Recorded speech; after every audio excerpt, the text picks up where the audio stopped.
চেষ্টা করবো। আর এখানে ভালো লাগছে না? না না না, তা নয়, তবে এবার যে যেতেই হবে। আমি জানি আমার এই জীবন কেউ সমর্থন করবে না। আচ্ছা, আপনার দেশ কোথায় সিদ্ধেশ্বর বাবু? কলকাতায়। আমার ঘর সংসারের কথা জিজ্ঞেস করলে না? এই জীবনে বিয়ে করে সংসারী হবার সুযোগ এলো না। না, ভুল বলেছি, সুযোগ এসেছিল, মন চাইলো না। যাকে, তুমি এখান থেকে যাবে কোথায়? সোজা বাড়ি? ঠিক বলতে পারছি না। দেখো, তোমাকে একটা কথা বলবো, কিছু মনে করো না। মানে উপদেশ ভেবে নিও না। বলুন। পথে পথে ঘুরে বেড়া, কিন্তু তার একটা ফিলসফি আছে, একটা ধর্ম আছে, একটা উদ্দেশ্য আছে। বলো তাই কিনা? নিশ্চয়ই। পুরীতে তোমার সঙ্গে একটি মেয়েকে দেখলাম, ভারী অসহায় লাগলো। মনে হলো ও তোমার কাছে কি চাইছে। আমি তো জানি না এত কথা, আপনি জানলেন কি করে? ভায়া, 30 বছর ধরে কত মেয়ের সংসর্গে এলাম, ওদের চাহনিতে যে সব লেখা থাকে। এটা আমাদের একটু অনধিকার চর্চা হচ্ছে না? না না, মোটেই না। অধিকার বোধের ব্যাখ্যা আমি অন্যভাবে করি। সে কথা যাক, আসল কথা কি জানো?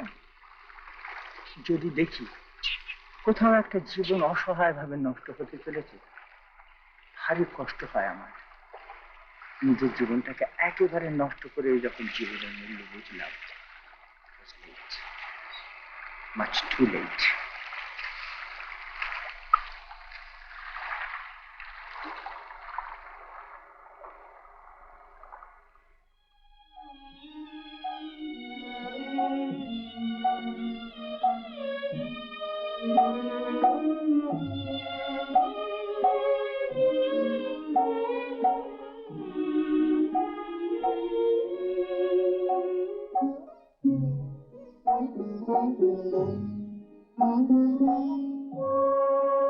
আপনি আপনি কবে এলেন? আজই।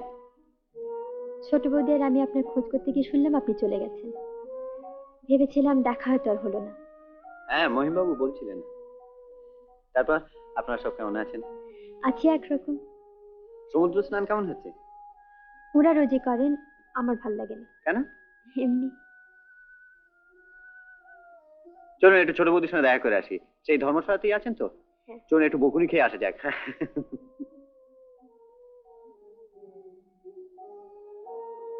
কোথায় গিয়েছিলেন হুট করে? রাম ভাই, হোটেলে একজনের সঙ্গে পরিচয় হলো, নেমন্তন্ন করলেন, চলে গেলাম। কেমন জায়গা? খুব সুন্দর। আর যে মানুষটির সঙ্গে গিয়েছিলাম তিনি আরো সুন্দর। এরকম টোটো করে ঘুরে বেরিয়ে আনন্দ পান? পাই। আমার কিন্তু কিছুই ভালো লাগে না। মনে হয় আশেপাশে সবকিছু চলছে, আমি শুধু থেমে গেছি। বাবু, ও বাবু।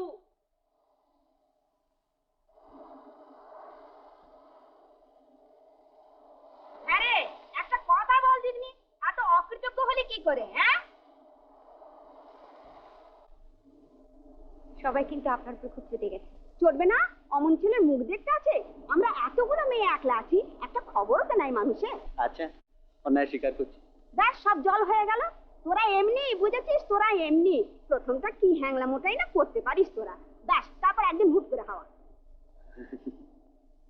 আচ্ছা, কৌবুদি শেষ দিকে দেখছি না যে? অবু ঠাকুরজি একটু অসুখ করেছে, তাই শেষ দিয়ে ওর কাছে আছে। সে কি হয়েছে? ওর একটা বুকের কষ্ট আছে, সেটা একটু বেড়েছে।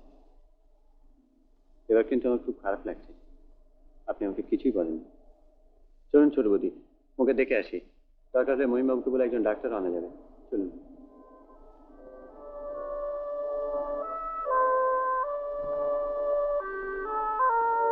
সবসময় শুধু নিজের কথাই ভাববো, নিজের কষ্টটাই সব থেকে বড় হবে, এই কি কথা?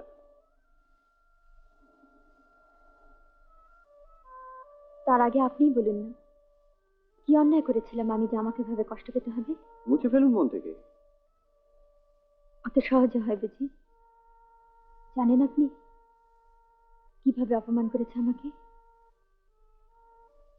আজ হয়তো আমার কিছুই বলার থাকতো না যদি নিখিল আমাকে সত্যি কথা বলতো।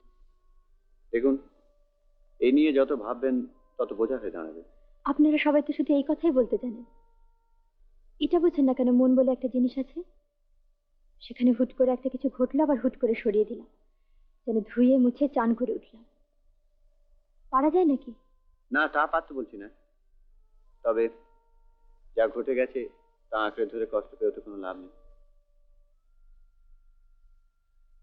আপনি সব কথা জানেন না। ছোট বৌদির কাছে কিছুটা হয়তো শুনেছেন, কিন্তু যা ঘটেছে এরা তা কেউই জানেন না। দেখুন, এসব কথা থাক। না, শুনুন, আপনাকে বলে হয়তো খানিকটা হালকা হতে পারবো।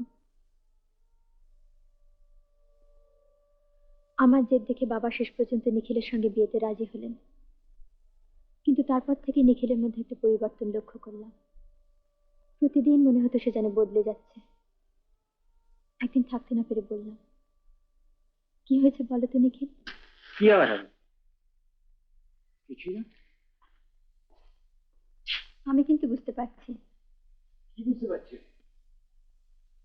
কোথায় যেন কি একটা ঘটে যাচ্ছে।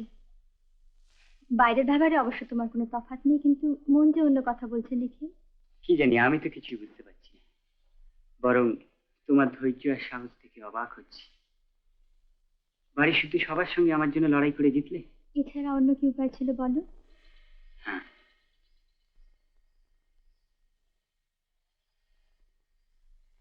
রেনু। কি? না, কিছু না। বলো নাকি? আরে না, সত্যি কিছু না। আচ্ছা চলি রেনু, কাল একবার দেখা করবো। কখন তোমার সময় হবে? যখন তুমি বলবে। রেনু, রেনু, আমি একটু সময় চাই, একটু ভাবতে চাই। না মানে, তুমি আমাকে ভুল বুঝে না, নিজের মনকে ভালো করে জানতে চাই। চলি।